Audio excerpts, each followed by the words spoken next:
The Jedi had forgotten how to listen, and into that silence walked a figure older than their wars, carrying only a wooden staff and the memory of what the Force was before anyone tried to own it.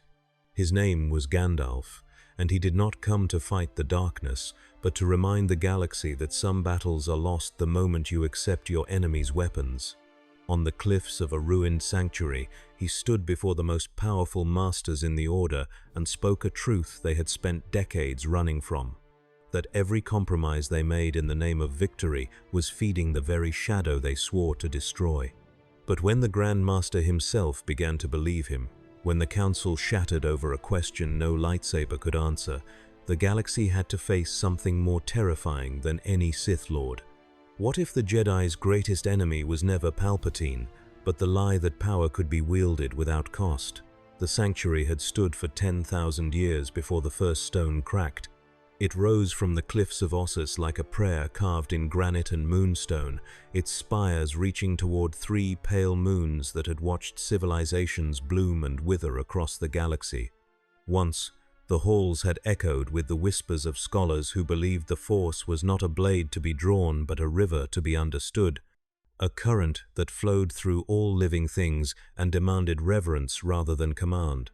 The Order of the Luminous Path had walked these halls in robes of undyed cloth, their only weapons the questions they carried and the patience to wait for answers that might take lifetimes to emerge. They had believed that wisdom was the highest expression of the Force, that to truly touch its depths one must first surrender the need to grasp it. But the Clone Wars had come like wildfire across dry grass, and even sanctuaries built on patience could not withstand the hunger of armies that measured victory in planets consumed. The bombardment had lasted 3 days. When the Imperial Star Destroyers finally withdrew, the sanctuary's western wing lay open to the sky, its archives scattered like ash across the cliffs. The scholars were gone. Their questions had died with them. Only the wind remained, moving through broken corridors where light fell in fractured patterns across floors no longer whole. The old man appeared on the 4th morning after the bombardment, walking up the cliff path as though he had traveled it many times before. He wore robes of grey that seemed woven from twilight itself, and he leaned upon a staff of white wood that caught the triple moonlight and held it like captured starfire. His beard fell to his chest in waves of silver, and his eyes carried the weight of mountains and the clarity of water that has run cold and pure for ages beyond counting. He did not hurry. He did not look back. He simply walked, one deliberate step after another, until he stood in the sanctuary's ruined courtyard, where statues of forgotten teachers still gazed toward the horizon with expressions of eternal calm. The air shimmered. The Force stirred around him like a sleeping beast, recognizing something old and strange, something that did not belong to this galaxy, yet somehow felt woven into its deepest fabric. It was not the sharp, decisive presence of a Jedi moving through forms of combat, nor the hungry cold of Sith ambition reaching for dominion. It was softer, deeper, like roots that had grown through stone over centuries, until the stone itself could not remember a time before the roots existed. Gandalf the Grey stood in the ruins and looked upon what war had made of wisdom. He had walked many roads across many worlds, bearing names that changed with the tongue that spoke them, but carrying always the same purpose, the same burden of care for those who could not yet see the shadows gathering at the edges of their firelight. He had been Mithrandir in lands where eagles spoke and mountains sang. He had been Tharkun among dwarves who delved too deep and awakened things that should have remained sleeping. He had been in Canis in the far south, where the stars wheeled in patterns no astronomer of the northern kingdoms could decipher. And in all those places, across all those ages, he had learned that power was a test far more dangerous than any dragon's fire, because power asked nothing of the body but everything of the soul. The Force had called him here, not with words, not with visions, but with a silence so profound it had reached across the barriers between realities like a hand extended in the dark, searching for someone who might understand that silence was not absence, but the space where wisdom could finally be heard. He had felt it in his dreams, that terrible quiet where galaxies died screaming and still no one stopped long enough to ask why. He had followed it through ways he did not fully understand, through corridors of starlight and shadow that bent the rules of distance and causality, until he emerged on a cliff path beneath 3 moons, looking at a sanctuary that had tried to teach what he had spent millennia learning. Too late, perhaps, or perhaps exactly when needed. He stepped over rubble that had once been an archway carved with the first principle of the luminous path. To wield the Force is to serve it, not command it. The words were half destroyed now, the stone blackened by turbolaser fire, but he could still read the intention beneath the ruin. These people had understood something. They had glimpsed a truth that most Force wielders spent entire lives avoiding, because it required surrendering the very thing that made them feel powerful. Control. The galaxy had forgotten how to surrender. Gandalf moved through the courtyard and into the sanctuary's main hall, where columns rose toward a ceiling now open to the morning sky. Dust motes danced in the light like tiny stars being born and dying in the span of a breath. His staff tapped against cracked marble with a sound that echoed too long, as if the building itself was listening. He felt the weight of the Force here, concentrated and old, pooled in stones that had absorbed 10,000 years of meditation and study. The Jedi would call it a vergence. The Sith would call it a prize to be claimed. He called it grief, because the Force was grieving. He could feel it in the way the light fell, in the way the wind moved through broken walls with a sound like weeping held back too long. This place had been a promise that the galaxy might learn to use its gifts with humility, and the promise had been burned away because armies could not afford to let wisdom survive where it might question their methods. He found what he was looking for in the Eastern Chamber.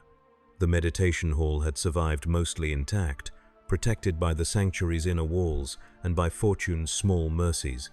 At its center stood a pillar of crystal that rose from floor to ceiling, transparent as water and filled with a light that did not come from any sun. It was old, far older than the sanctuary itself. Pre-Republic, perhaps. From the age when the Force was worshipped as mystery rather than studied as science. The crystal thrummed with a frequency he could feel in his bones, a song that had no words but spoke of balance, of the eternal dance between what was and what could be. Gandalf approached the pillar and placed one weathered hand against its surface. The Force exploded through him. Not violently. Not with the crushing pressure of dark side corruption or the blazing certainty of light side righteousness. It flowed through him like water finding its level, filling spaces he had not known were empty and illuminating chambers of his being that had remained dark even after ages of walking the world as its guardian. He saw the galaxy as the Force saw it, a vast tapestry woven from infinite threads of choice and consequence, where every decision rippled outward in patterns that touched shores no mortal mind could predict. He saw the clone wars and the slaughter they had wrought, watched billions die in conflicts they barely understood, watched Jedi fall to fear and Sith rise on hatred, and the Republic itself twist into the very tyranny it had sworn to prevent. He saw a darkness coming, an empire built on order without compassion, control without wisdom. He saw worlds burn and species enslaved and cultures erased in the name of peace, watched the Force itself choke under the weight of so much suffering. He saw Jedi hunted like animals, their teachings destroyed, their memory corrupted until even their name became a curse in the mouths of those who had once revered them. And beneath it all, he saw the same mistake repeated across 10,000 generations.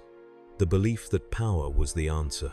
The conviction that if only they were strong enough, wise enough, ruthless enough, they could impose their vision upon the galaxy and make it hold. Jedi and Sith, Republic and Empire, all of them wielding the Force like a hammer when it was meant to be received like rain. The vision released him. Gandalf staggered back, breathing hard, his hand falling from the crystal. The light continued its eternal song, unconcerned with his revelation or his dismay. The Force simply was, neither judging nor pleading, offering itself to all who would listen and caring nothing for whether they understood what they heard. He steadied himself on his staff and looked at the crystal with eyes that had seen the breaking of the world. "So," he said softly, his voice carrying the accent of lands no one in this galaxy had ever walked. "This is what you have become. A weapon so refined even its wielders cannot see they are being wielded." The crystal pulsed once, as if in acknowledgement or perhaps apology. Gandalf turned away and walked to the meditation hall's entrance, where tall windows looked out over the cliffs toward a sea that crashed against rocks worn smooth by time's patient work. The moons were setting now, sinking toward the horizon in a line like pearls on string. He had come to this galaxy because the Force had called him, but now he understood the true nature of that call. It was not asking for a champion. It was asking for a reminder. The door behind him whispered open with the sound of robes moving across stone. He did not turn. He did not need to. He could feel the presence that had entered the hall, small in stature but vast in the Force, carrying the weight of 900 years spent in service to an ideal that was itself being tested beyond endurance. The presence moved with care, each step deliberate, until it stood beside him at the window. Yoda, Grand Master of the Jedi Order, looked up at the tall figure in grey. "Expected, you were not," the ancient Jedi said quietly. His voice carried the peculiar syntax of his species and the weariness of someone who had watched too many students march toward deaths they believed were necessary. "Yet here you are, drawn by the Force, yes? Feel its call. You did." Gandalf glanced down at the small green master whose ears drooped slightly with exhaustion. "I felt a galaxy forgetting how to breathe," he replied. "I felt wisdom being burned from the world, and I came to see what remained." Yoda's ears twitched. He turned his attention to the window, to the sea and the dying moons. "War," he said simply. "Consumed all, it has. Even sanctuaries of learning, spared they are not. The darkness grows, and fight we must. No choice remains. There is always a choice." Gandalf's voice was gentle but carried an edge of something ancient and immovable. "The question is whether you have the courage to make it." Yoda's eyes narrowed slightly. He leaned more heavily on his Gaimer stick, and for a moment the only sound was the distant crash of waves against cliffs that had witnessed the rise and fall of civilizations. "Speak plainly, you should," Yoda said at last. "Come here to judge, have you?" "I have come here to remember," Gandalf replied. "And perhaps to help others remember as well, before memory itself becomes another casualty of your wars." Yoda turned fully now, looking up at the wanderer with eyes that had seen the galaxy from one edge to the other, that had trained generations of Jedi and watched too many of them fall to darkness or die in battles they had no hope of winning. He studied the stranger's face, the lines worn deep by years beyond counting, the eyes that held a sorrow no Jedi technique could mask. "Know you?" "I do not," Yoda said carefully. "But familiar, you feel. Old, you are. As old as I, perhaps older. Yet no Jedi, you are, no Sith. Something else. Something the Force recognizes but cannot name." "I am a servant," Gandalf said quietly, "as I have always been. Though the one I serve has no temple in this galaxy and requires no doctrine beyond this, that power exists to protect, not to dominate, and that wisdom is knowing when to act and when to be still."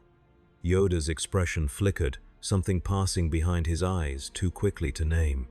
"Pretty words," he said, and there was an edge to his tone now. "But in war, stillness is death. Act we must, fight we must, or consumed by darkness the galaxy will be. And if fighting is what feeds the darkness..." Gandalf turned from the window, and the Force itself seemed to hold its breath.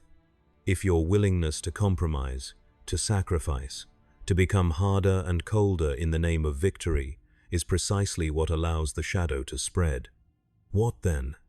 The silence stretched between them like a bridge over a chasm. Yoda's ears flattened against his skull. When he spoke again, his voice was barely above a whisper, but it carried the weight of mountains. "Understand, you do not. Lost, we have already lost too much. The Jedi Order, dying it is. The Republic, falling it is. Stand aside and watch it happen, we cannot. Fight, we must, even if the fighting changes us. No other way remains. There is always another way, Gandalf said softly, but it requires something far harder than wielding a blade or commanding an army. It requires faith that the Force itself will provide what is needed if only you trust it enough to wait.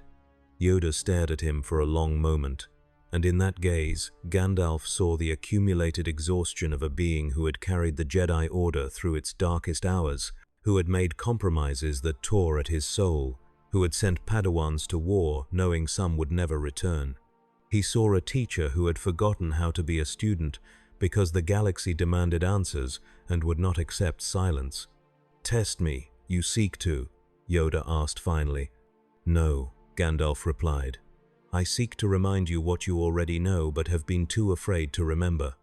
The Grand Master's hand tightened on his stick. For a moment, something like anger flickered across his ancient face. Then it passed, replaced by a weariness so profound it seemed to age him another century in the span of a breath. "Speak your reminder, then," Yoda said quietly, "and see if wisdom the galaxy will hear, or if too late, we already are." Gandalf looked at him with something like compassion, and when he spoke, his words fell into the meditation hall like stones dropped into still water, sending ripples that would spread farther than either of them could yet imagine. "The greatest enemy you face is not the Sith," he said. "It is the belief that you must become like them to defeat them. The moment you accept that lie, you have already lost, because the darkness wins not by destroying you, but by making you forget why you stood against it in the first place." The Force stirred around them, vast and patient, and waiting to see what these two ancient beings would choose. Outside, the moons touched the horizon and sank beneath it, leaving the sanctuary to the mercy of the coming dawn.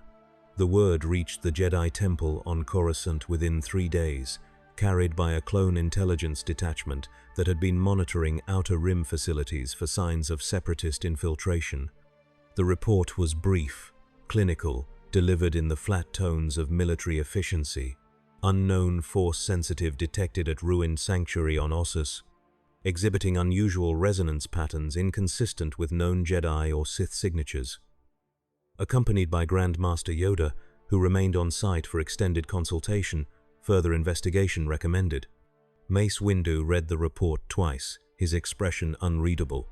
The High Council convened within the hour, gathering in the chamber where they had made so many decisions that led to this moment, this war that consumed everything. The holographic forms of distant council members flickered in their designated seats.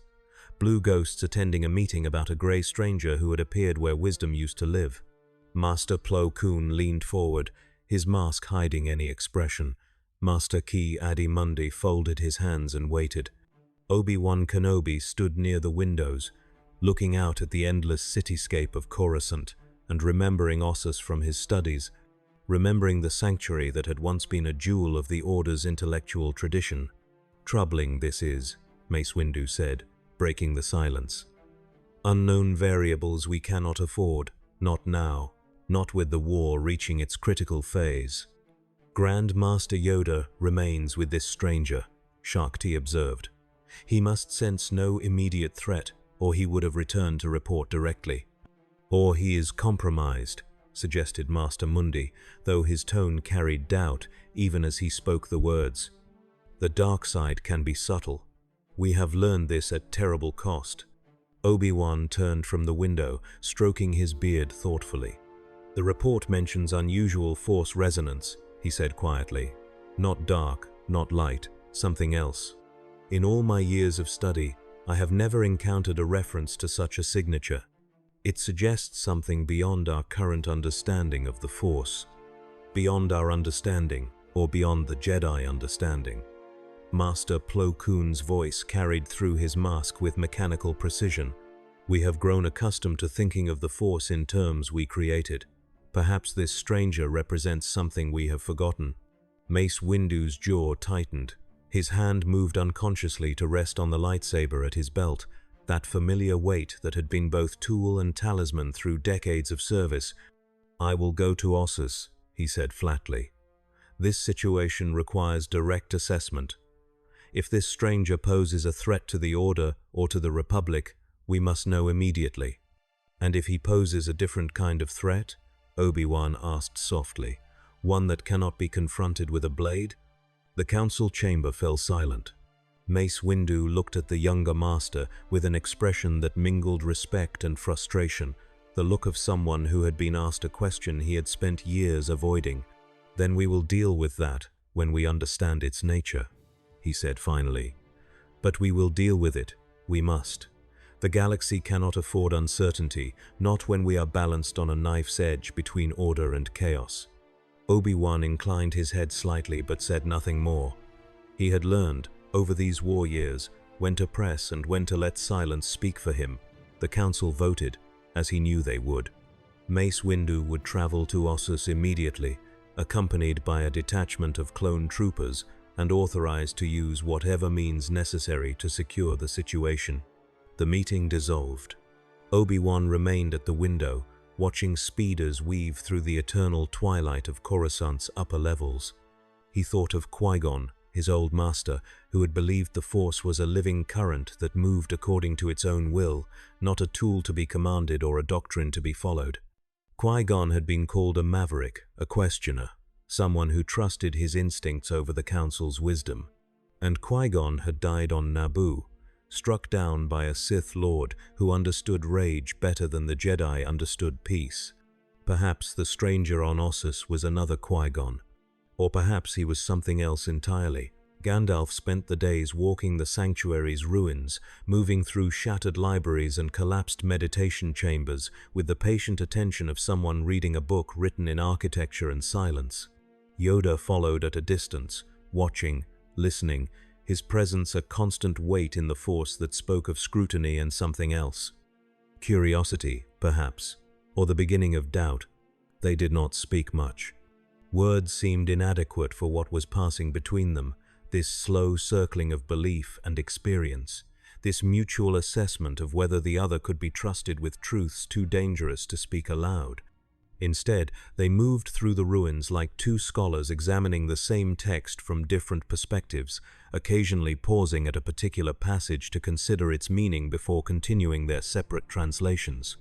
On the third day, Gandalf stopped in what had once been a teaching chamber where young initiates came to learn the first principles of Force sensitivity.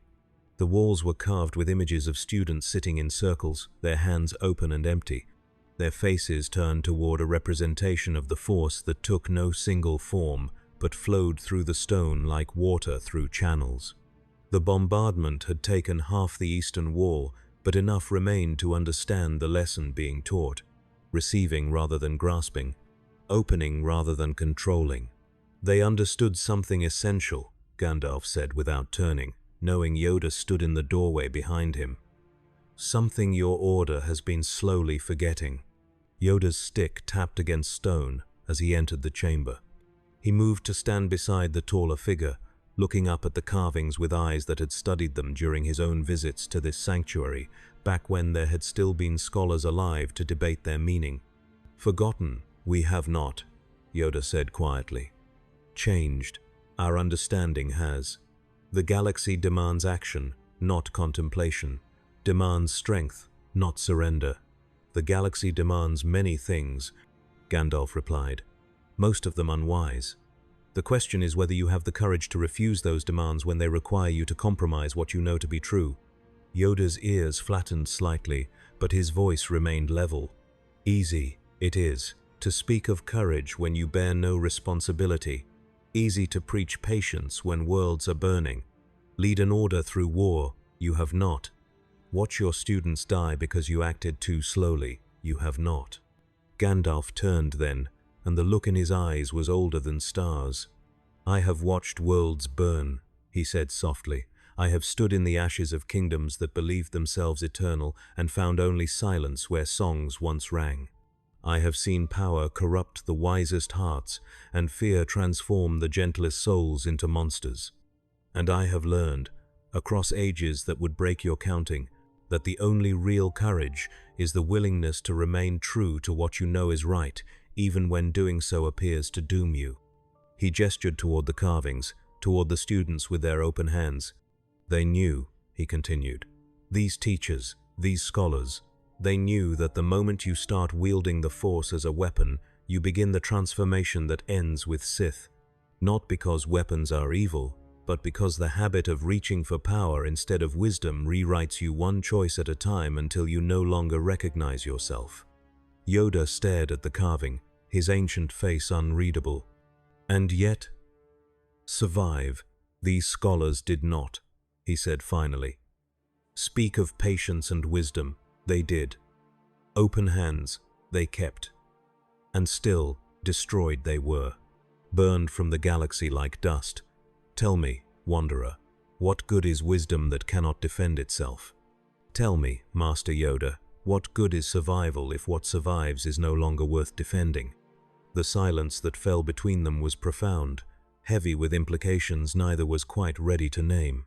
The Force moved through the ruined chamber like wind through empty halls, carrying with it the ghost echoes of all the lessons that had been taught here, all the questions that had been asked and asked again, each generation seeking its own understanding of what it meant to touch the current that flowed through all living things. Yoda's hand tightened on his stick. When he spoke again, his voice was barely audible. Perhaps right, you are, he admitted. Perhaps lost ourselves. We have, in the fighting. Perhaps become what we opposed, we are becoming. But know this, Wanderer, stop fighting. We cannot. Not now. Too far gone, the war is. Too many deaths already paid. Retreat. We cannot.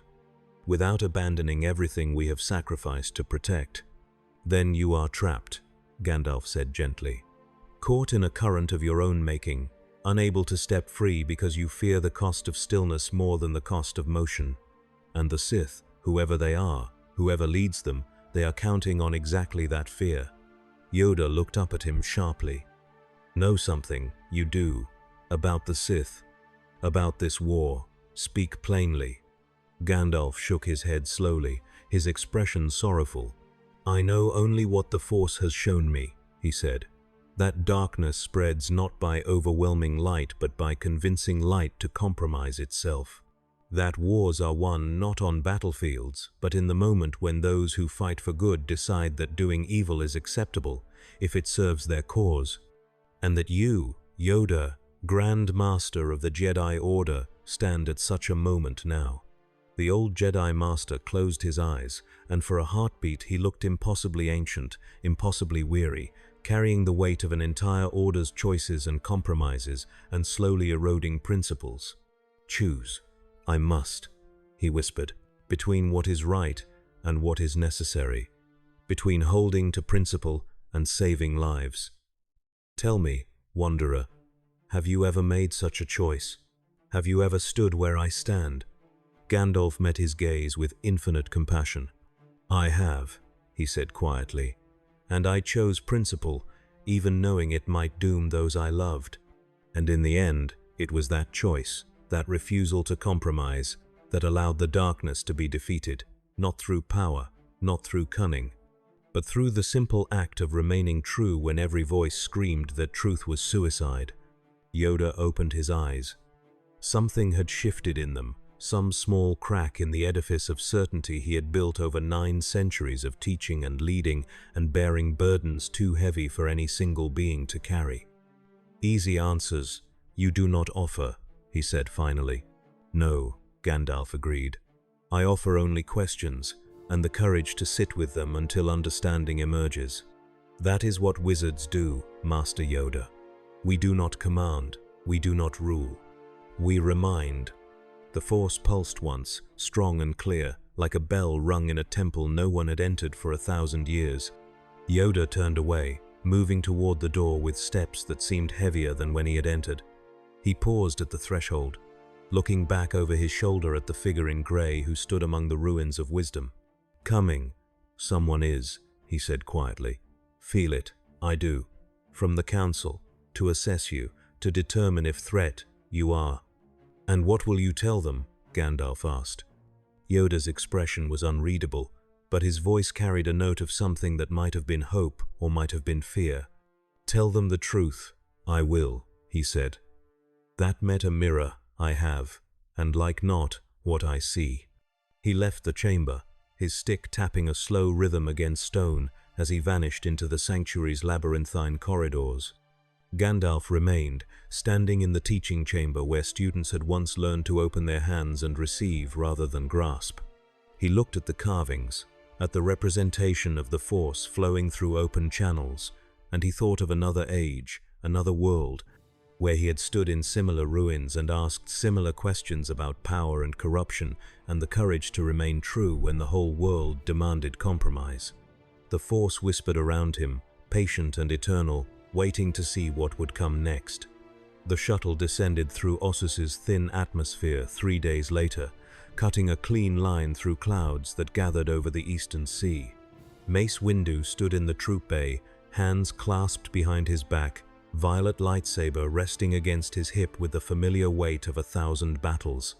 Around him, clone troopers checked their weapons with the efficient precision of soldiers who knew that readiness was the difference between life and death. Captain Rex, on loan from General Skywalker's command, reviewed tactical displays showing the sanctuary's layout and possible defensive positions. "Sir," Rex said, his voice filtered through his helmet's comlink, "intel suggests the target is unarmed. No lightsaber detected, no conventional weapons. Should we still proceed with full tactical protocols?" Mace Windu's expression did not change. "Proceed as if facing a Force wielder of unknown capability," he said flatly. "The absence of visible weapons means nothing if the being in question can manipulate the Force directly. Maintain perimeter security and prepare for extraction if the situation becomes hostile." "Yes, sir." The shuttle touched down on the sanctuary's landing pad, where ancient stone met newer duracrete laid during the Republic's expansion centuries ago. The ramp descended with a hydraulic hiss, and Mace Windu strode out into Ossus's morning light with the bearing of someone accustomed to carrying authority like a second skin. The clone troopers followed in precise formation, establishing a defensive perimeter while Rex coordinated with the shuttle pilot. Yoda waited at the courtyard's entrance, leaning on his stick, his expression neutral but his presence in the Force carefully controlled. Mace Windu approached and inclined his head with the respect due to the Grand Master, but his eyes were already scanning the ruins, searching for the stranger who had drawn him across the galaxy. "Master Yoda," he said formally, "I've come to assess the situation as the Council directed." "Assess you will," Yoda replied quietly. "But judge carefully, you must. More here than meets the eye, there is." Before Mace Windu could respond, a figure emerged from the sanctuary's main entrance, walking with unhurried steps across the courtyard as if time itself was a concept that applied to others but not to him. The grey robes moved with a quality of light that seemed to carry its own illumination, and the staff in his hand was carved from wood that belonged to no tree that grew in this galaxy. His beard caught the morning sun and held it like silver thread, and his eyes were ancient beyond reckoning. Mace Windu's hand moved instinctively toward his lightsaber. The Force surged around them, not with threat but with recognition, as if two great currents had suddenly discovered each other's existence and were still deciding whether to merge or diverge. The sensation was unlike anything Mace had experienced in decades of Jedi training, neither the crystal clarity of light-side harmony nor the oily corruption of dark-side presence. It was something else entirely, vast and old, and patient in ways that made even the Jedi's millennia of tradition seem like a child's first attempt at understanding. Gandalf stopped a respectful distance away and inclined his head in greeting. "Master Windu," he said, his voice carrying an accent that belonged to no world in the Republic's star charts. "I have heard of you, the champion of the Jedi Order, the blade that defends the light. You are welcome here, though I suspect welcome is not what you seek." Mace Windu's jaw tightened. He could feel his connection to the Force crystallizing into combat readiness, that familiar state where every sense sharpened and every possibility was mapped in an instant. But beneath that readiness, he felt something else. Uncertainty. Because this stranger radiated power without aggression, authority without dominance, and it challenged every assumption Mace had built his understanding upon.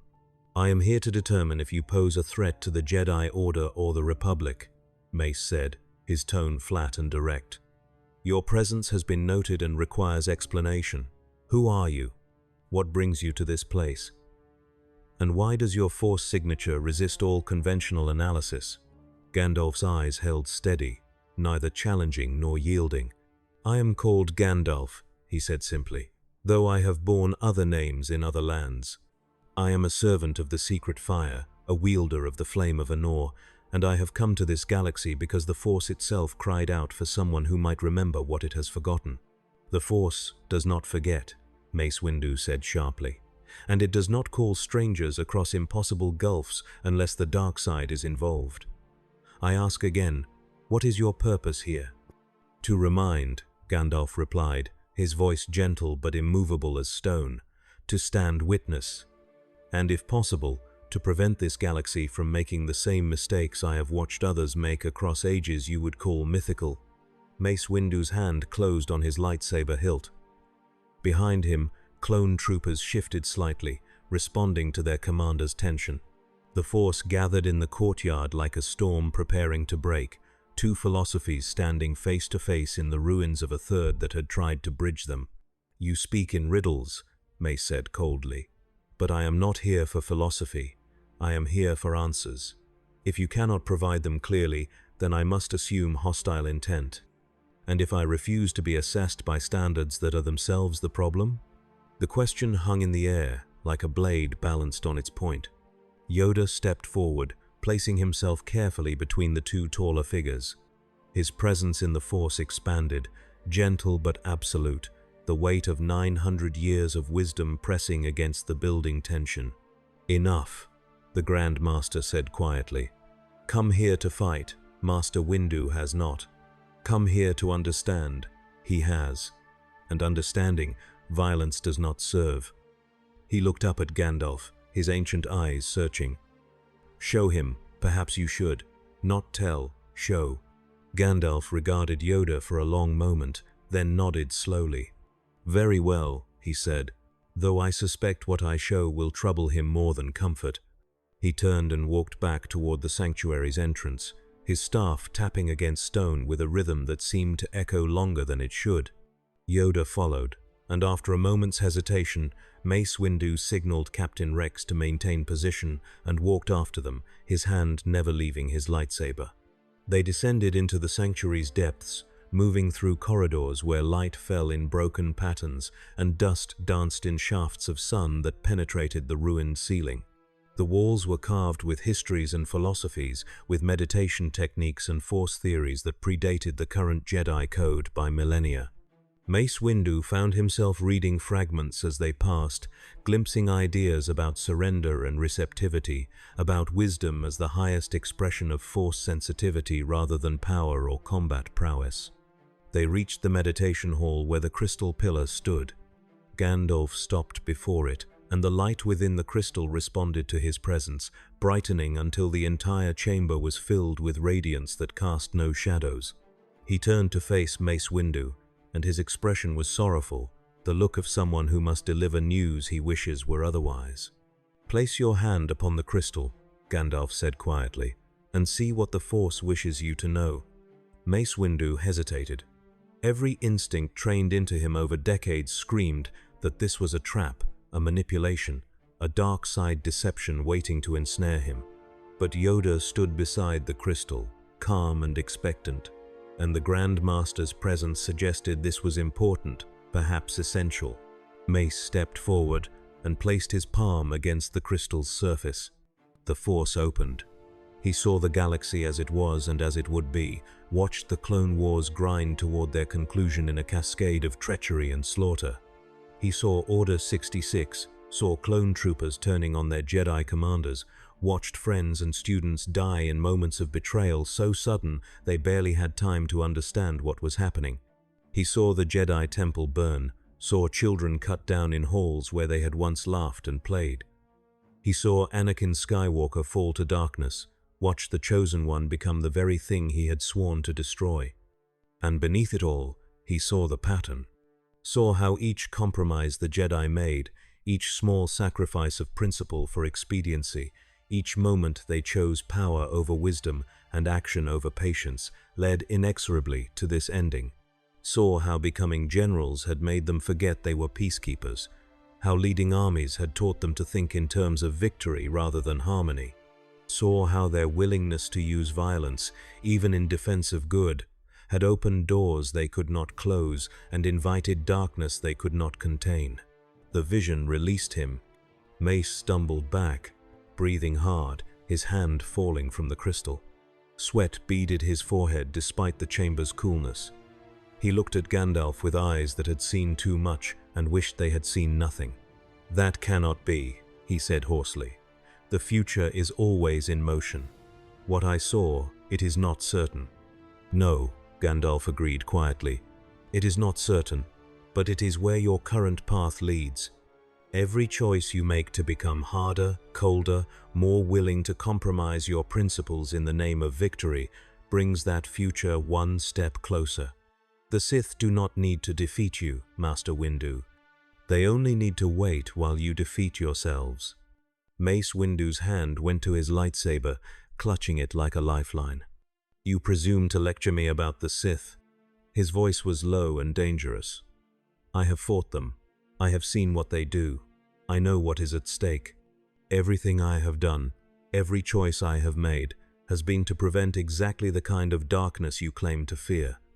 And yet it comes," Gandalf said, his tone still gentle but unyielding.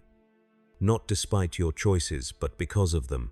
Because you have forgotten that the strongest defense against darkness is not a sharper blade, but an uncompromising commitment to light." "That is easy wisdom for someone who does not lead," Mace snapped. "Easy philosophy for someone who does not bear the responsibility for billions of lives. What would you have us do? Lay down our weapons? Surrender to the separatists? Watch the Republic fall because we were too pure to fight for it? I would have you remember why you fight." Gandalf's eyes burned with an intensity that made even Mace Windu take a half step back. "Remember that you are Jedi, not soldiers. That your purpose is to serve the Force, not command it. That true strength lies in knowing when not to act as much as when to act, and most importantly, that the moment you accept the premise that evil means can serve good ends, you have already lost, because evil means reshape the one who wields them until good ends become impossible to recognize." The chamber fell silent except for the crystal's eternal hum. Yoda stood between them, his ears drooping with a weariness that seemed to drag him closer to the stone floor. When he spoke, his voice was barely a whisper. "Truth, he speaks," the Grand Master said slowly. "Hard truth, unwelcome truth, but truth nonetheless. Felt it myself, I have, watching the order change. Watching us become what we opposed. Denied it, I have. Told myself necessary, it was. But see it now, I do. See what we are becoming." Mace Windu turned to stare at Yoda, shock and something like betrayal crossing his face. "Master Yoda," he said carefully, "you cannot mean to suggest this stranger is right. The entire order depends on our resolve. If we show weakness now, if we question our purpose, we hand victory to the Sith. Question our methods, we should," Yoda replied quietly. "Question our choices. Question whether serve the Force, we still do, or serve only our fear of failing it." Mace Windu looked between them, the ancient Jedi Master and the even more ancient Wanderer, and he felt something crack inside him. Not breaking, not yet, but fracturing under pressure it had never been designed to withstand. For 30 years he had served the Order without doubt, had believed absolutely in the Jedi's purpose and the necessity of their war. He had sacrificed friendships and joys and the possibility of any life beyond duty because he believed the cause was worth any cost. And now he was being told that belief itself was the problem. "I will not accept this," he said finally, his voice tight with control. "I will not stand here and have everything I have fought for reduced to philosophical error. The galaxy needs the Jedi. It needs our strength, and I will not abandon that responsibility because a stranger claims to see a darkness that may or may not come." He turned sharply and strode toward the chamber's exit, each step precise and controlled, the walk of someone holding themselves together through sheer force of will. Gandalf watched him go, and his expression was infinitely sad.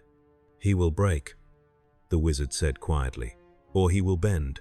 But he cannot remain as he is, because what he is has become unsustainable. The question is whether he breaks toward light or toward darkness." Yoda nodded slowly, his ears drooping lower. "Pray, we must, that wisdom he finds. Before too late, it becomes." Outside, the morning sun climbed toward its zenith, casting the sanctuary's shadows in sharp relief against stone worn smooth by ages of wind and weather.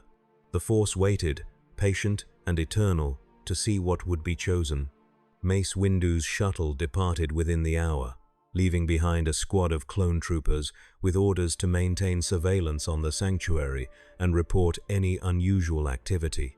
Captain Rex established a command post in the ruins of the Western Wing, positioning his men with clear sight lines and overlapping fields of fire, but his orders were observation only unless circumstances changed dramatically.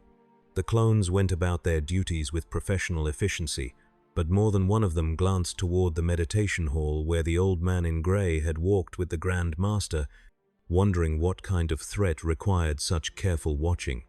Gandalf ignored the surveillance. He spent his days wandering the sanctuary grounds, tending to gardens that had gone wild during the bombardment, clearing rubble from paths that no one walked anymore, speaking quietly to the wind as if it might carry his words to listeners only he could perceive. The clone troopers watched, filed reports, and grew increasingly uncertain about what exactly they were observing. There was no training for monitoring someone who simply walked and thought, and occasionally paused to look at the sky with an expression of profound sorrow. Yoda remained.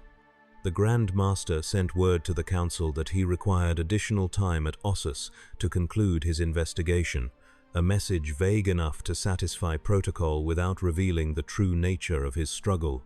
The Council accepted this with varying degrees of concern, and Obi-Wan Kenobi quietly noted that Yoda's communication carried an undertone he had never heard before from the ancient master. Doubt. Deep, fundamental doubt about the very foundations upon which the Order stood.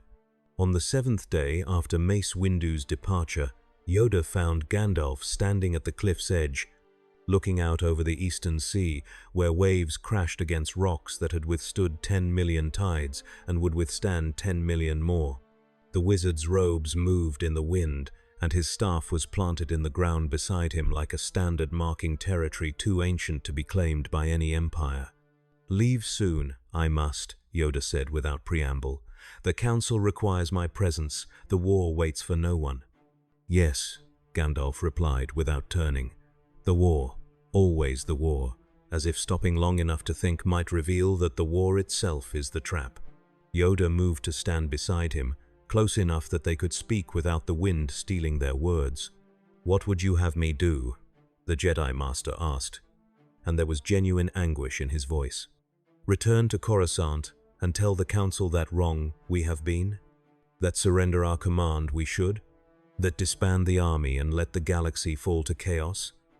Billions depend on the Jedi, on our leadership. Abandon them. I cannot. I do not ask you to abandon them," Gandalf said gently.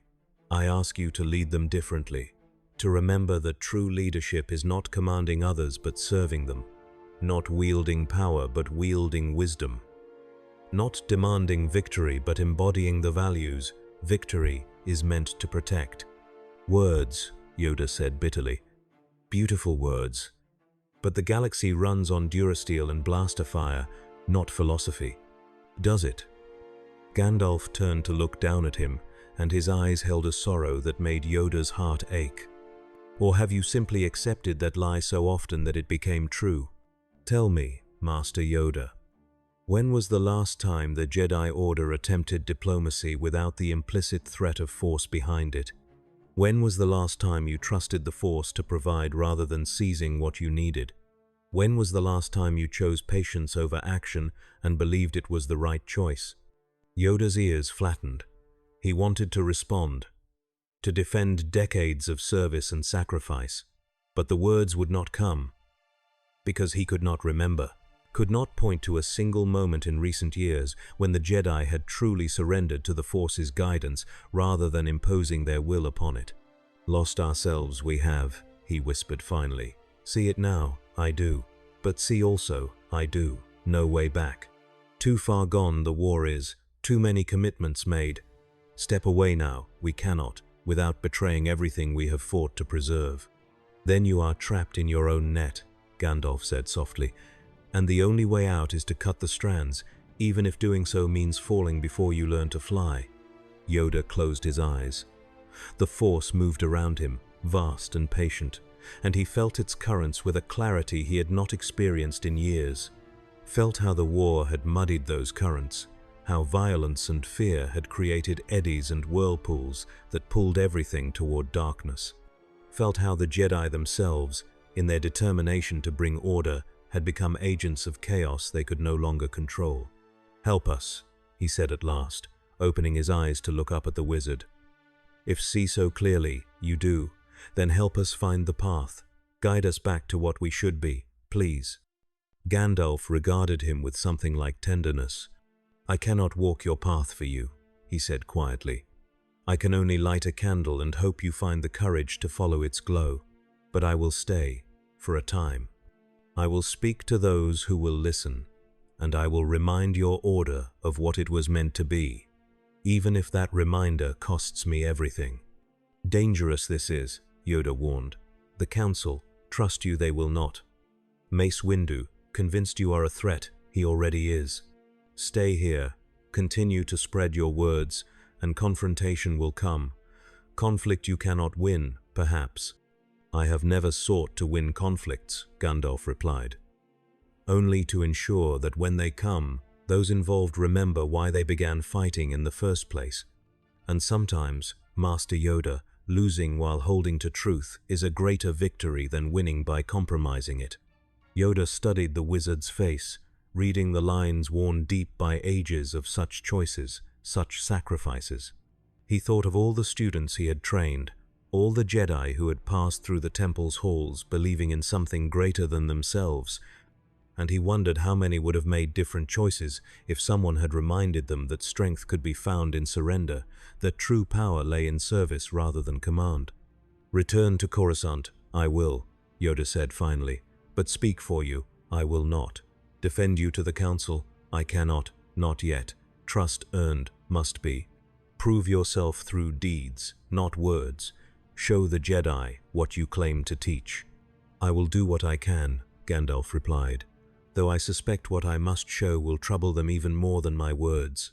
Yoda nodded slowly and turned to go, his stick tapping against stone as he moved back toward the sanctuary. He paused after a few steps, looking back over his shoulder.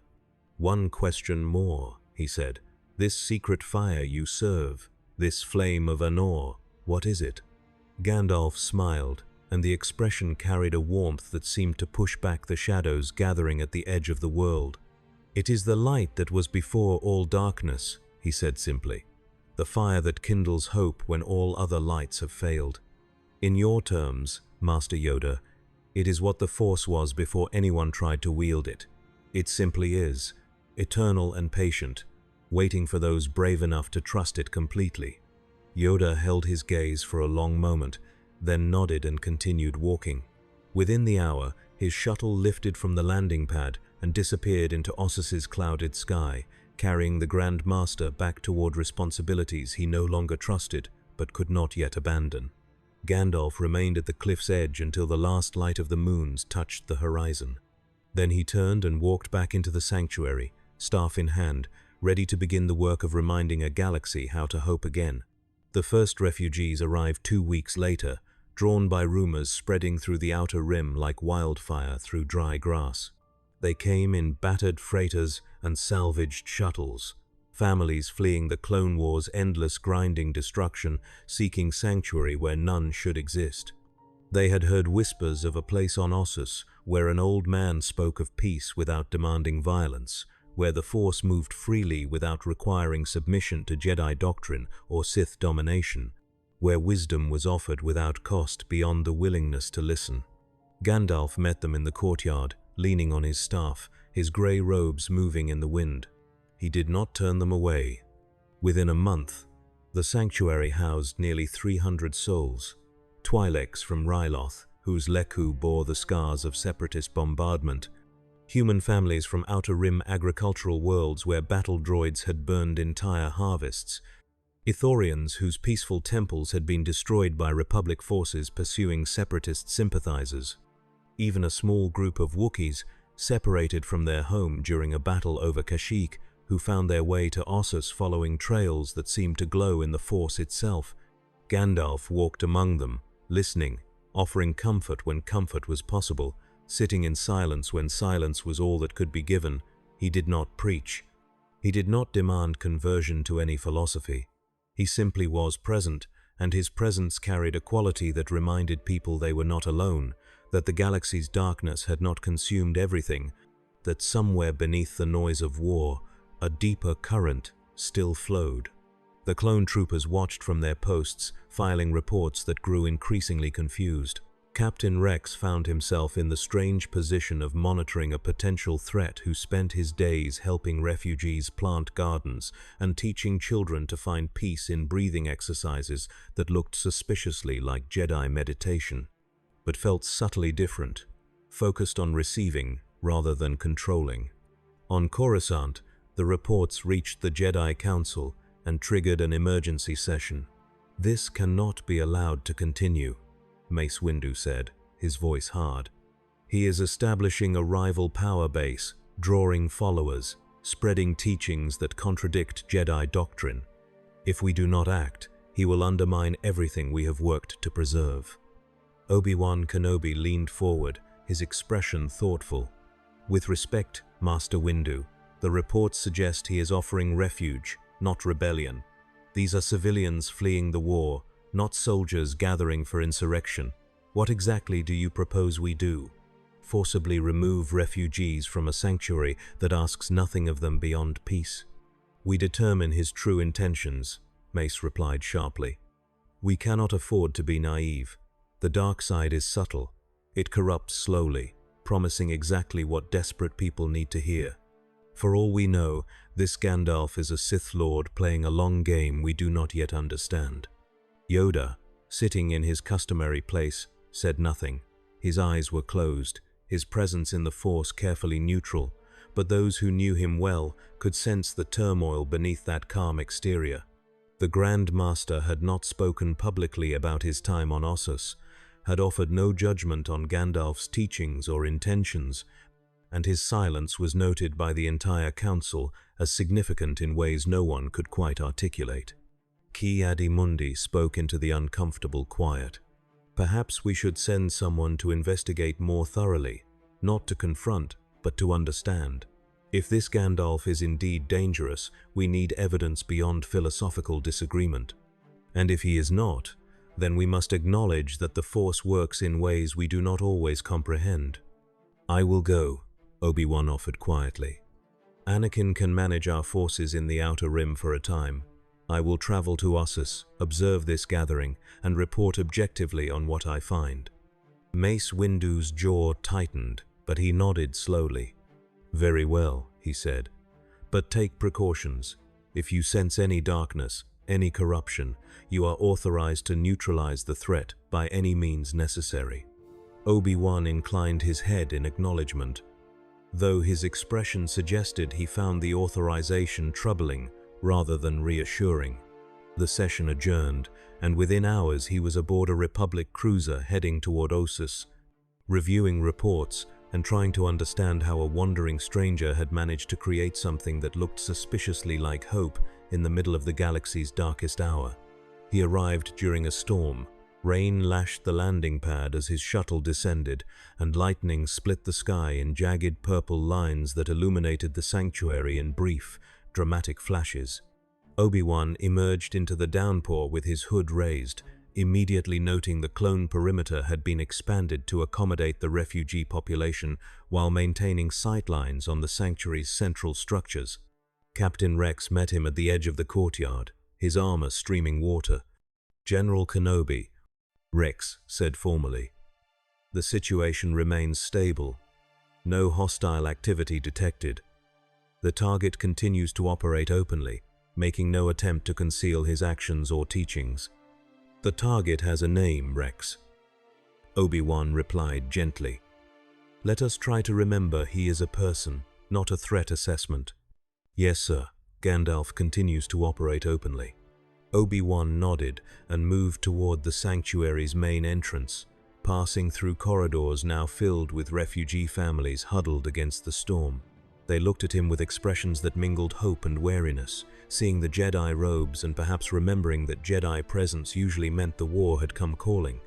He offered what reassurance he could with a nod and a calm demeanor, then continued deeper into the sanctuary until he found the meditation hall. Gandalf stood before the crystal pillar, both hands resting on his staff, his head bowed as if in conversation with something no one else could perceive. The light from the crystal washed over him in waves, and the Force moved through the chamber with a gentleness Obi-Wan had not felt in years, not since before the Clone Wars began and the Jedi Temple became a fortress rather than a haven. Master Kenobi, Gandalf said without turning, I wondered when you would come. Your presence in the Force is less sharp than Master Windu's, less certain but more open. That is a gift, if you choose to recognize it. Obi-Wan moved into the chamber, his hand resting unconsciously on his lightsaber. You know who I am, he said carefully. The Force knows you, Gandalf replied, turning to face him with eyes that held no challenge, only curiosity and something like welcome. And what the Force knows, those who listen can perceive. You are a seeker, Obi-Wan Kenobi. A man who questions even as he serves, who doubts even as he fights. You loved a master who taught you to trust your instincts over doctrine, and his death has shaped you in ways you are still discovering. Obi-Wan stiffened slightly, old grief flickering across his face before being contained. You presume much about me based on little evidence. I presume nothing, Gandalf said gently. I simply see what is already visible to anyone willing to look without judgment.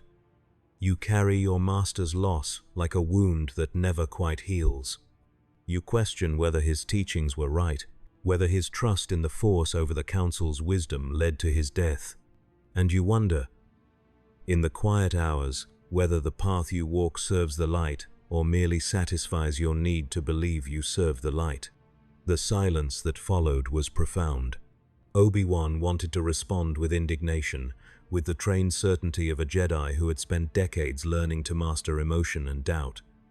But he found he could not, because every word Gandalf had spoken was true, and denying it would be a lie the Force itself would recognize. Who are you? He asked instead, his voice soft with wonder rather than challenge. Really, what kind of being can read another so completely without falling to the dark side's invasion of privacy? Gandalf smiled, and the expression was sad but genuine. I am someone who has lived long enough to recognize patterns, he said simply, and to understand that reading the surface of a soul is not invasion but acknowledgement. The dark side twists what it learns toward domination. I seek only to help you see yourself clearly, so you might choose your path with open eyes rather than blind faith. He gestured toward the crystal. Touch it, he invited, as Master Windu did. See what the Force wishes you to know. I promise you it will not deceive, though it may well trouble. Obi-Wan hesitated, remembering the reports of Mace Windu's reaction, the way the formidable master had returned to Coruscant shaken in ways that suggested something fundamental had been challenged. But Qui-Gon had taught him to trust the Force, to follow its promptings even when they led into darkness, believing that light would come if he held faith. He stepped forward and placed his hand on the crystal. The Force opened like a flower blooming at accelerated speed, and he saw Anakin on Mustafar, burning, screaming, his body consumed by flames while his eyes blazed with Sith yellow. Saw himself standing over his former Padawan with a lightsaber still ignited, having delivered the wound that would transform a young man into a monster. Saw the galaxy fall into darkness, watched the Empire rise on the ashes of everything the Republic had claimed to defend. Saw Jedi hunted and killed, saw their teachings twisted into propaganda, saw the very concept of the Force reduced to superstition by those who feared what they could not control. And beneath it all, he saw the moments that led there. Saw Anakin trained despite concerns, pushed too hard, given too much responsibility without adequate support, saw the Council's willingness to use a young man's power without addressing his fears, saw himself fail, again and again, to truly see his Padawan's struggles because he was too focused on being the perfect Jedi to notice when someone he loved was drowning, saw Qui-Gon's death not as tragic chance but as the first domino in a chain reaction that ended in galactic catastrophe. Because the Jedi had grown so focused on prophecy and destiny, they forgot to simply care for the living beings in front of them. The vision released him. Obi-Wan stumbled back, breathing hard, his hand shaking as it fell from the crystal. His eyes were wet, and he made no attempt to hide it. The grief that washed through him was too vast, too profound, carrying with it not just what he had seen but the recognition of how he had contributed to it through 1,000 small failures of attention and compassion. "That cannot be the only path," he said hoarsely. "The future is always in motion." "It is," Gandalf agreed quietly, "but motion requires choosing to move differently, and choice requires recognizing that the current path leads to destruction. That is why the Force showed you this vision, Master Kenobi. Not to crush you with inevitability, but to offer you the terrible gift of sight, so you might choose to change before change becomes impossible." Obi-Wan sank to his knees, the careful Jedi composure finally cracking under the weight of what he had witnessed. He had spent years since Qui-Gon's death trying to be the perfect master, the ideal Jedi, the flawless embodiment of the code. And now he understood that perfection itself was the trap, because it prevented him from being truly present with those who needed presence more than perfection. "What do I do?" he whispered. "How do I prevent what I saw?" Gandalf moved to stand beside him, resting one hand gently on the Jedi's shoulder. "You begin by acknowledging that you cannot prevent it alone," he said softly. "That the Force does not require heroes but servants. That your task is not to save the galaxy but to serve the light faithfully, trusting that if enough do the same, the darkness will find no purchase." He paused, letting the words settle. "And you start by speaking the truth," Gandalf continued. "By returning to the Council and telling them what you have seen, regardless of whether they wish to hear it. By choosing compassion over duty when the two conflict. By remembering that Jedi are not soldiers but peacekeepers, and peace cannot be won through war." Obi-Wan raised his head, looking up at the wizard with eyes still wet but clearing. "They will not listen," he said quietly. "The Council is committed. The war demands their full attention. They will call this manipulation, dark side corruption, anything that allows them to dismiss it." "Perhaps," Gandalf acknowledged. "But you will have spoken truth, and that matters more than whether truth is immediately accepted. Seeds planted in dark soil can still grow if someone tends them with patience. Will you plant those seeds, Obi-Wan Kenobi? Or will you remain silent, watching the future you fear become inevitable because no one had the courage to name it?" The Jedi Master knelt in the meditation hall, feeling the Force move around him with a gentleness he had almost forgotten was possible. Outside, the storm raged against ancient stone. Inside, a different kind of storm was beginning, one that would reshape everything he thought he understood about serving the light. "I will speak," Obi-Wan said finally, his voice steady despite the tears on his face. "I will tell them what I have seen, and if they cast me out for it, so be it. Better to be cast out holding truth than welcomed while clutching lies." Gandalf smiled, and something like hope flickered in his ancient eyes.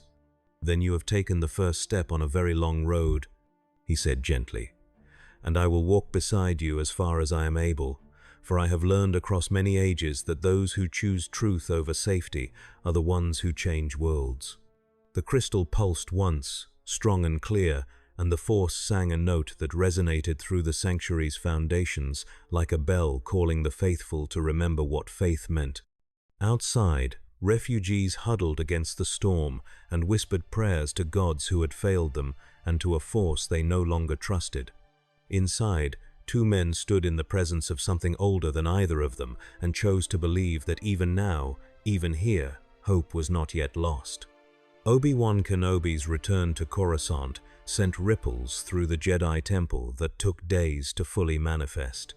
He presented his report to the Council in the chamber where so many decisions had been made. Standing in the center of the circle while holographic masters flickered in their designated seats and those present in body watched with expressions ranging from concern to barely contained hostility. He spoke carefully, precisely, describing what he had witnessed on Ossus without embellishment or interpretation, laying before them the vision the Force crystal had shown and the conclusions he could no longer avoid. The Jedi Order was failing, not because they were losing the war, but because they had already lost themselves in fighting it. Every compromise with their principles, every acceptance of military necessity over moral clarity, every moment they chose power over patience had moved them one step further from what they were meant to be. The dark side was not attacking from without, it was growing from within, fed by their own willingness to abandon the light's standards in the name of defending the light's territory. And if they did not change course immediately, dramatically, they would transform into the very thing they opposed. The silence after he finished was absolute. Mace Windu stood slowly, his face carved from granite, his presence in the Force so tightly controlled it became almost invisible. "This is exactly the kind of manipulation I feared," he said flatly. "Gandalf has shown you visions designed to undermine your faith in the Order, to make you question our mission precisely when we need absolute commitment. This is how the dark side works, Master Kenobi. It does not announce itself with Sith lightning. It whispers doubt and calls it wisdom." Obi-Wan met his gaze without flinching. "With respect, Master Windu, the vision came not from Gandalf, but from the Force itself, through a crystal that predates both Jedi and Sith.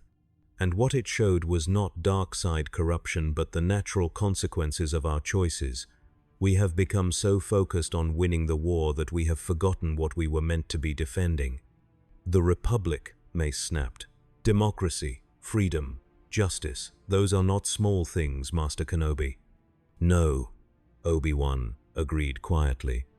"But they are not things that can be preserved through methods that contradict them. You cannot defend freedom by embracing tyranny. You cannot protect justice by committing injustice. And you cannot serve the light by adopting darkness's tactics, no matter how noble you believe your ends to be." Yoda, who had remained silent throughout Obi-Wan's report, now stirred slightly in his seat. His eyes were open, watching the exchange with an expression of profound weariness. When he spoke, his voice was soft, but carried to every corner of the chamber. "Hear him, perhaps we should," the Grand Master said slowly. "Dismiss his words as manipulation, easy it is. But feel the truth in them. I do. A truth we have been avoiding. Become generals, we have, when peacekeepers we should be. Forgotten our purpose, we have, in pursuing our mission." Mace Windu turned sharply, shock registering on his face for a brief instant before being suppressed. "Master Yoda," he said carefully, "surely you are not suggesting we abandon our responsibilities in the middle of a galactic war? The clone army depends on our leadership. Billions depend on our protection. We cannot simply walk away because a stranger tells us pretty lies about peace and patience." "Walk away, I do not suggest," Yoda replied. "But walk differently. We must. Continue as we are, and become what we oppose. We will. This, feel in the Force, I do." Clear, it is, to those willing to see. The council chamber erupted into a cascade of voices, masters speaking over each other in tones ranging from alarm to agreement, the careful unity of the Jedi leadership fracturing along fault lines no one had wanted to acknowledge existed. Shakti argued for at least investigating Obi-Wan's claims more thoroughly before dismissing them. Ki-Adi-Mundi warned that any appearance of weakness would embolden the separatists. Plo Koon quietly noted that the Force had been unsettled for months, moving in patterns that suggested something fundamental was shifting in the galaxy's balance. Through it all, Mace Windu stood rigid and silent, his hand resting on his lightsaber, his presence in the Force growing harder with each moment as he felt the foundations of everything he believed being questioned. The session ended without consensus. Yoda declared the matter would require deeper meditation and dismissed the council, leaving each master to contemplate in private what had been said and what it might mean. But the damage was done. The unity that had sustained the Jedi through the war's darkest hours had been compromised, and everyone who walked from that chamber knew that something irrevocable had changed. Obi-Wan found Anakin waiting outside the council chambers, the young Jedi Knight leaning against a pillar with studied casualness that did not quite mask his concern. "I heard some of what you said," Anakin offered quietly. "The walls in this place were never as soundproof as the council likes to think." "Master Obi-Wan, what happened to you on Ossus?" Obi-Wan looked at his former Padawan, seeing in Anakin's face the same haunted intensity that had characterized the Vision's version of him before the fall. He wanted to explain, to share everything he had learned, but he also recognized that Anakin was precisely the wrong audience for such revelations. The young Jedi Knight had spent his entire life fighting against restraint, against the Jedi Code's limitations, against anything that suggested patience and surrender over action and control. Telling him that the path to darkness was paved with exactly those instincts would only drive him further toward them. "I saw something that troubled me," Obi-Wan said carefully, "and I cannot in good conscience ignore what I learned simply because it is inconvenient for the council to hear." Anakin's expression flickered, something defensive rising and being pushed down. "You sound like Qui-Gon," he said finally, "always questioning, always seeing beyond what was in front of him. Is that what this stranger taught you, to doubt?" "He taught me to see," Obi-Wan replied softly. "There is a difference. Doubt is paralysis. Seeing is choosing with open eyes rather than blind faith." Anakin studied him for a long moment, then nodded slowly. "I hope you are right," he said quietly. "Because if the council splits over this, if the Order fractures when we need unity most, we hand the Sith exactly what they want. And I cannot let that happen. Not after everything we have sacrificed to come this far." He walked away without waiting for response, his robe swirling behind him, leaving Obi-Wan standing alone in the corridor with the growing certainty that he had just witnessed another domino tipping toward its fall. The galaxy noticed. Word spread through the underworld networks and refugee channels, carried by beings who had learned to pay attention to shifts in the Force's currents, even if they could not touch those currents themselves. Whispers traveled from Coruscant to the Outer Rim, speaking of a split in the Jedi Council, of the Grand Master himself questioning the Order's path, of a mysterious wanderer on Ossus who had somehow become the catalyst for the largest crisis in Jedi unity since the Ruusan Reformation 1,000 years prior. The Separatists heard and began planning. Count Dooku, elegant and terrible in his fortress on Sereno, received reports from his spies embedded in Republic intelligence networks and felt a cold satisfaction settle into his bones. Gandalf was an unknown variable, yes, but an unknown variable that was tearing the Jedi apart from within was precisely what the Sith had been working toward for generations. Let them fight among themselves. Let them question and doubt and fracture. By the time they recognized the true threat, it would be far too late. "Send a task force to Ossus," Dooku commanded, his voice carrying the cultured tones of nobility and the edge of someone who had long ago surrendered gentleness for power. "But do not engage the stranger directly. I want him alive, if possible. Anyone who can divide the Jedi Council without firing a shot is someone I wish to understand." And on Coruscant, in the depths of the Senate building where Shadow held permanent residence, Darth Sidious felt the disturbance in the Force and smiled. The plan was proceeding perfectly. The attack came 3 weeks after Obi-Wan's report to the Council, on a morning when Ossus's 3 moons hung pale against a dawn sky. The Separatist task force emerged from hyperspace without warning, 4 Munificent-class star frigates deploying battle droids in waves that descended toward the sanctuary like a metal tide. Their orders were clear: capture the stranger called Gandalf, eliminate resistance, and leave no Jedi survivors who might report what had been found. The clone perimeter responded immediately. Captain Rex coordinated defensive positions while calling for Republic reinforcements, but Ossus was far from major hyperspace lanes and help was hours away at best. His troops fell back toward the sanctuary, establishing a perimeter around the civilian refugees while engaging droid vanguards with the precision of soldiers who knew they were outnumbered but refused to consider surrender. Blaster fire lit the dawn in brilliant blue and red lines, and the sound of war returned to a place that had been tasting peace. Gandalf stood in the courtyard, staff in hand, watching the battle unfold. Refugees screamed and fled toward the sanctuary's deeper chambers, but some remained frozen in fear, unable to process that death had found them even here. The wizard moved among them, his voice carrying calm like a physical force, guiding those who could still move towards safety and staying with those too traumatized to run. He did not panic. He did not flee. He simply was present, and his presence became an anchor that others could cling to. The first wave of battle droids breached the clone perimeter and advanced into the courtyard, their vocabulators announcing surrender demands in the flat tones of machines that understood orders but not persuasion. Gandalf raised his staff, and the force exploded outward in a way the droid's sensors could not quite process. A wave of power that felt less like an attack and more like a reminder of what reality actually was beneath the constructs of war and conflict. The droids stopped. Not destroyed, not disabled. Simply stopped, as if they had suddenly realized they were standing in a place where violence made no sense, where the very concept of combat had become temporarily impossible.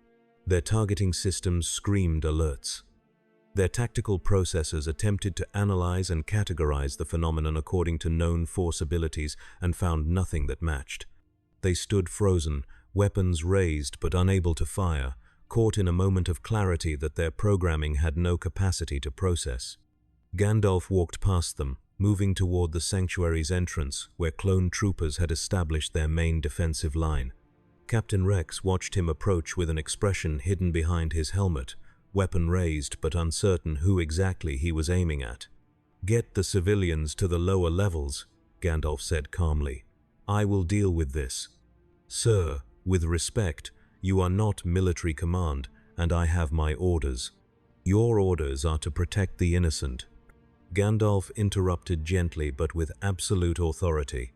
"I am asking you to do exactly that. Let me handle the droids. You ensure no one dies today if it can be prevented." Rex hesitated, then nodded sharply and began directing his men to establish evacuation corridors. Whatever else this stranger was, he had just neutralized an entire droid battalion without firing a shot, and that earned him at least a chance to prove he knew what he was doing. Gandalf walked back into the courtyard. The second wave of droids was already advancing, having seen the first wave's inexplicable halt and adjusted their approach accordingly. These were equipped with heavier weapons, designed to penetrate fortified positions and eliminate high-value targets. They moved with the coordinated efficiency of machines whose only purpose was destruction, and they recognized the figure in grey as the primary threat to their mission. They opened fire. Gandalf raised his staff, and light erupted from its tip like a star being born in miniature. The blaster bolts struck the light and simply ceased, their energy absorbed and transformed into something that no longer belonged to violence.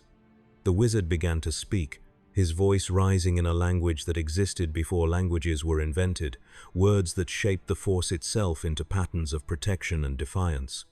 The ground beneath the droids cracked. The air shimmered with heat that came from no fire. Reality itself seemed to bend around Gandalf like a cloak he wore with the casualness of someone who had worn it for ages beyond counting. The droids advanced, persistent despite their programming screaming contradictions.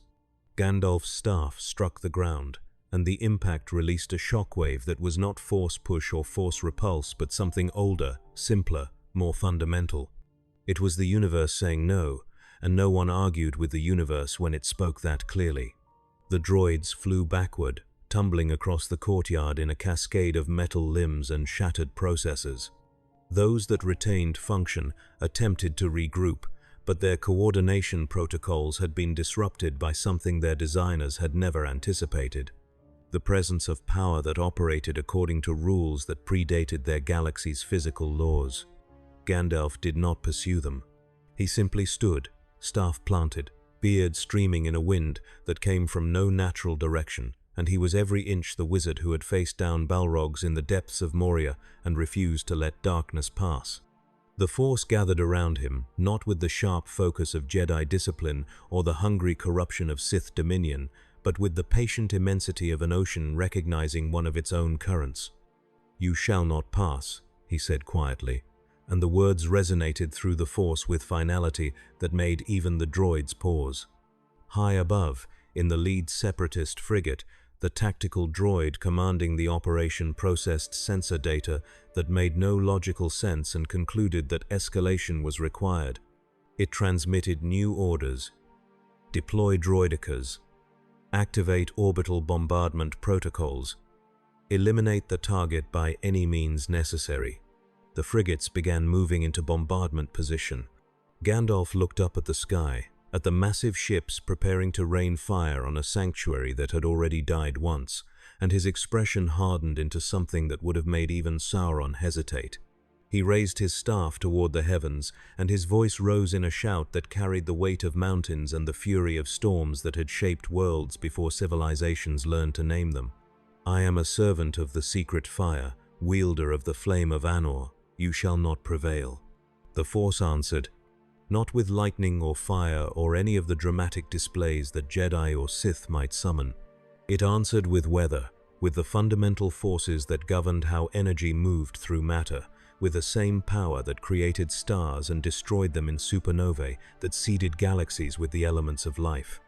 Clouds gathered over Ossus with impossible speed, boiling up from clear skies until they formed a wall of dark gray shot through with purple lightning.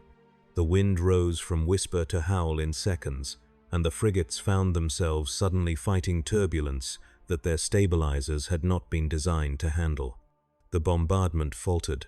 One frigate, attempting to hold position against the storm, took a lightning strike directly to its main reactor and went dark, its systems failing in a cascade that left it drifting.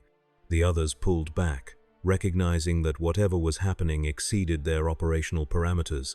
The tactical droid commanding the task force attempted to calculate probability matrices and found only null results, as if the universe itself had temporarily suspended the rules that governed such calculations. It decided, in the cold logic of self-preservation programming, that the mission had become untenable. The separatist ships withdrew, pulling back toward the system's edge, while their commanders transmitted priority reports about unprecedented Force phenomena that required immediate analysis by Count Dooku himself. The droids left behind in the courtyard suddenly found their motivators failed, their power cells drained by something that should not have been possible according to any known physics. The storm dissipated as quickly as it had formed. Gandalf lowered his staff and staggered slightly, the effort of bending a galaxy's weather patterns evident in the way his shoulders sagged. Captain Rex and his clone troopers emerged from defensive positions, staring at the courtyard full of disabled droids and the sky that had just saved them all, trying to process what they had witnessed. "What are you?" Rex asked quietly, his voice filtered through his helmet, but carrying unmistakable awe. Gandalf turned to look at him, and his eyes held a weariness that spoke of too many such battles fought across too many worlds. "I am what I have always been," he said softly. "A servant, nothing more, nothing less. And I serve a light that does not fail, even when all other lights are extinguished." He walked back toward the sanctuary, each step careful, the staff bearing more of his weight than before. The refugees began emerging from the lower levels, drawn by the sudden silence.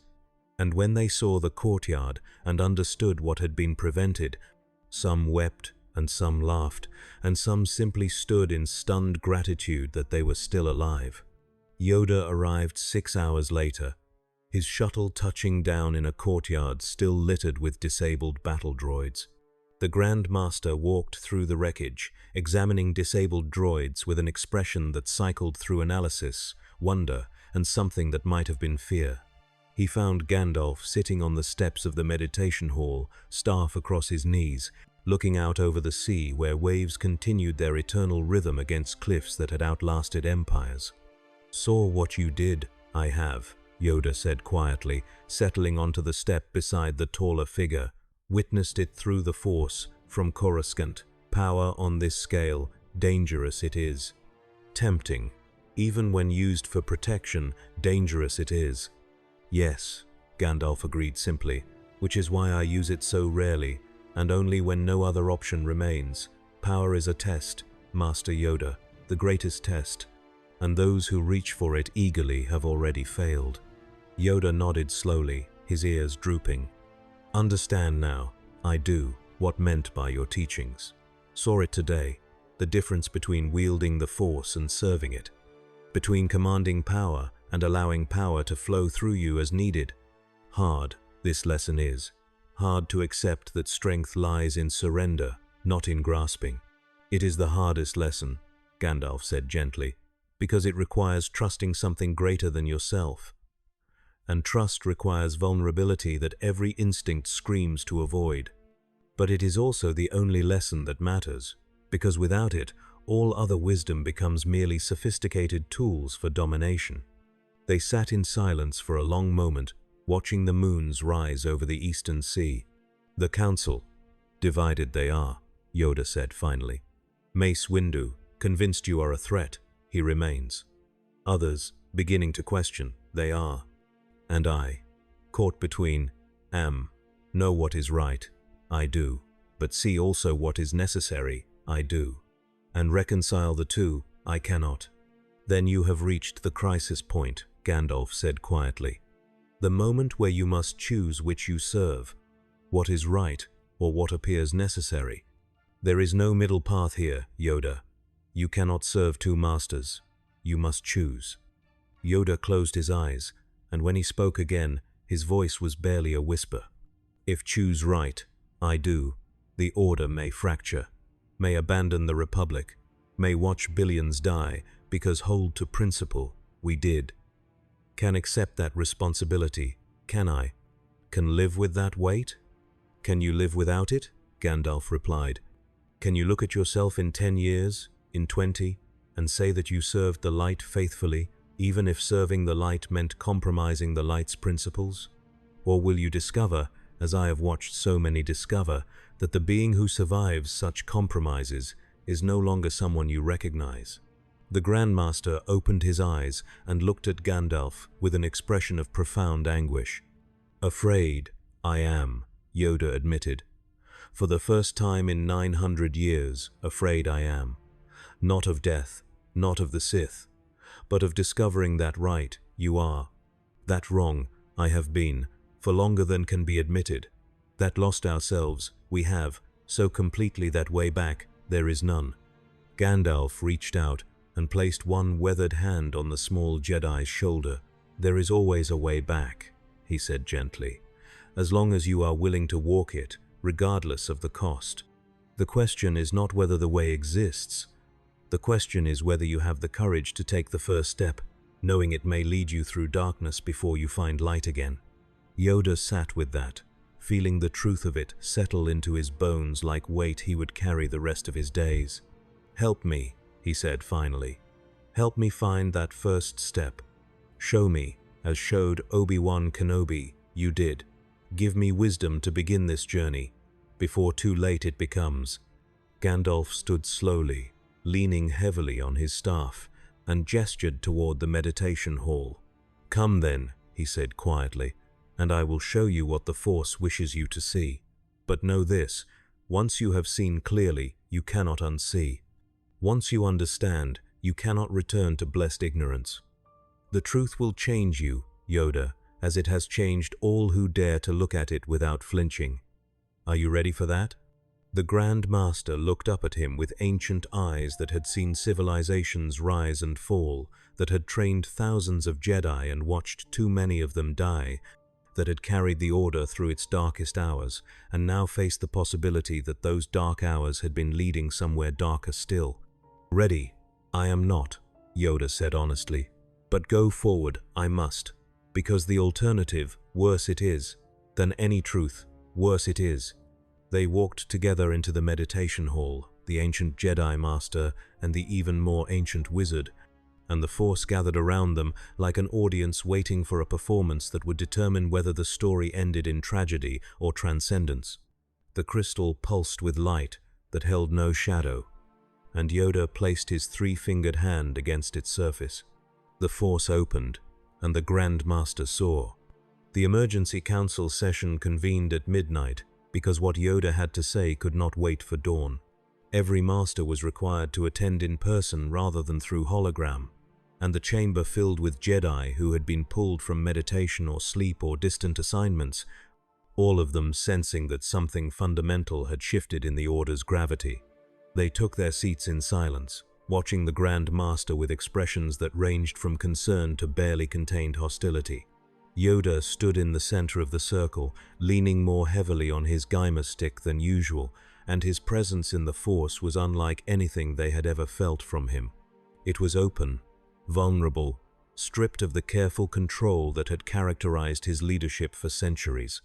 He looked old in a way that went beyond his 900 years, old in the way beings looked when they had finally stopped lying to themselves. "Gathered you, I have, to speak truth," he began quietly, his voice carrying to every corner of the chamber. "Hard truth. Truth that hurts. Truth that changes everything. But speak it. I must, because longer I cannot bear the weight of not speaking." Mace Windu leaned forward, his expression neutral but his hands gripping his chair's arms. "Master Yoda, what has happened?" "Seen the future, I have," Yoda replied. "Seen what our path leads to. And accept it, I cannot. Change, we must, or consumed by darkness, we will be. Not defeated by darkness, consumed by it, become it. This, the Force has shown me. This, deny I cannot." The council chamber erupted into voices demanding explanation, clarification, context. Yoda raised one hand, and the gesture carried enough weight in the Force that silence fell immediately. "Wrong we have been," he continued. "About the war. About our role in it. About what it means to serve the Force.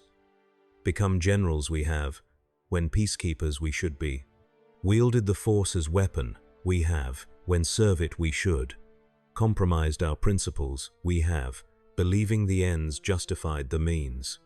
And in doing so, opened ourselves to the very darkness we claim to oppose." Mace Windu stood abruptly, his presence in the Force suddenly sharp as broken glass. "Master Yoda, you cannot mean to suggest we surrender. Not now. Not when we have sacrificed so much to reach this point. The clone army depends on us. The Republic depends on us. Billions of lives hang in the balance of our leadership. And billions more will die. If continue as we are, we do," Yoda replied sadly. "Seen it. I have. Felt it in the Force. A darkness coming, born not from Sith conquest but from our own willingness to become what we oppose. Must choose, we must. Between holding to what is right and pursuing what appears necessary, between serving the Force and commanding it." Shakti spoke carefully from her seat. "Master Yoda, what specifically are you proposing? That we withdraw from the war? That we disband the clone army? That we leave the Republic to face the Separatists alone?" Yoda turned to face her, and his eyes held a sorrow that made even hardened Jedi Masters look away. "Propose, I do, that remember what we are. We must," he said quietly. "That Jedi are not soldiers but peacekeepers. That the Force is not a tool but a river we swim in. That our power comes not from our ability to dominate but from our willingness to serve. And yes, may mean withdrawing from military command, it might. May mean difficult choices, it might. But those choices, necessary they are, if preserve what the Jedi Order truly means, we wish to." The silence that followed was profound and terrible. Ki-Adi Mundi broke it with careful precision. And this revelation, this crisis of conscience, it comes after extended contact with the stranger on Ossus. "Master Yoda, are you certain this is your own conclusion? Or has Gandalf manipulated you through means we do not yet understand?" Yoda's expression hardened slightly. "Shown me truth. Gandalf has. Nothing more. Whether accept that truth or continue denying it, my choice is. And choose truth, I do, even if means standing alone, even if means losing everything I have built over 9 centuries. Because without truth, everything I have built means nothing." Mace Windu moved to stand directly in front of the Grand Master, his tall frame towering over the small green figure, his presence in the Force radiating controlled fury. "You are asking us to abandon our duty," he said, each word carefully modulated but carrying unmistakable anger. "To fail the beings who depend on us because a stranger showed you visions that frightened you. I cannot accept this. I will not accept this. If you insist on this path, you force me to question whether you remain fit to lead the Order." The chamber went absolutely silent. No one had ever directly challenged Yoda's leadership in nearly 4 centuries. The Grand Master was the Order's foundation, its moral center, the being everyone turned to when guidance was needed. But Mace Windu had just placed that foundation under scrutiny, and every Jedi present felt the ground shifting beneath them. Yoda looked up at Mace with infinite sadness. "Question my leadership? You should," he said quietly. "Question all of us. You should. Because failed, we have. And recognize that failure, the first step to redemption it is." He turned slowly, addressing the entire council. "A choice I give you now. Continue as we are, or change completely. Follow me toward uncertainty and principle, or follow Master Windu toward certainty and compromise.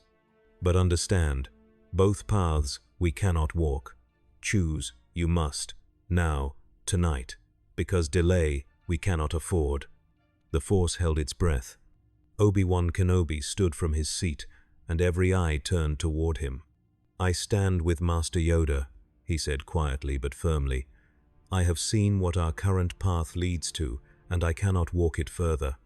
If the price of serving the light is surrendering power, then I will pay that price. Because power without wisdom is not strength. It is simply noise before the fall." Plo Koon rose next, his masked face unreadable but his voice certain. "I stand with the Grand Master. The Force has been unsettled for too long. If Yoda believes change is necessary, I will trust his judgment over my own fear." One by one, other council members stood or remained seated, the divide becoming visible, physical, undeniable. Shakti stood. Ki-Adi-Mundi remained seated. The galaxy's most powerful Force wielders sorted themselves into 2 camps, and the Jedi Order, which had stood united for 1,000 years, fractured down a line drawn by a wandering wizard who had asked them to remember what they used to be. When the count was finished, the chamber held its breath. 8 masters stood with Yoda. 5 remained seated, aligning with Mace Windu's conviction that duty required them to stay the course. The Grand Master looked at those who had chosen differently than him, and there was no judgment in his eyes, only profound sadness. "Respect your choice, I do," he said quietly. "And love you still, I do. But together we can no longer serve. Separate we must, and history will judge which of us chose wisely." He turned and walked from the council chamber, his stick tapping against stone, and those who had stood with him followed, leaving the chamber half empty and the Force itself groaning with the weight of what had just been shattered. Mace Windu stood alone in the center of the circle, hands clenched at his sides, watching the future he had built crumble and wondering if he had just made the greatest mistake of his life or prevented it. Outside, dawn broke over Coruscant's endless cityscape, and the galaxy woke to discover that the Jedi Order had split, and no one could yet say whether what remained would survive what was coming.